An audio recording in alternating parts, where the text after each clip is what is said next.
3 individus de nationalité gabonaise ont été interpellés en possession de 5 pointes d'ivoire d'éléphant par une équipe mixte composée de la direction de la lutte contre le braconnage et de la police judiciaire avec l'appui de l'ONG Conservation et Justice.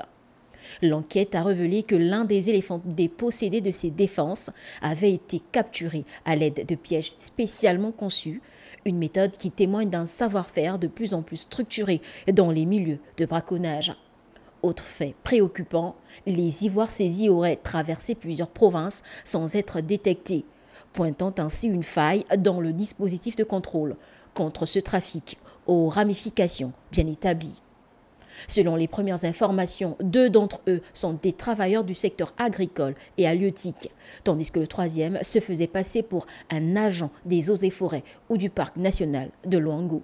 Les 3 individus devraient être déférés devant le parquet spécial de Libreville et risquent jusqu'à 10 ans de prison et des amendes pouvant atteindre 5 fois la valeur des produits saisis conformément aux articles 390 et 398 du Code pénal gabonais.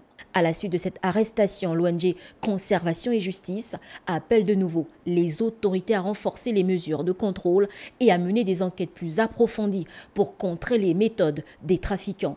Car la protection de la faune et la lutte contre le braconnage nécessitent une mobilisation collective et des actions résolues.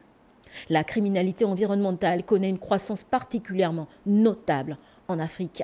Les différents trafics associés à cette criminalité engendrent chaque année une perte de revenus significative pour l'Afrique, estimée à 195 milliards de francs CFA et plus précisément au Gabon, où la concentration des parcs naturels et l'immensité des zones forestières suscitent des convoitises avec une insécurité accrue dans ces espaces protégés.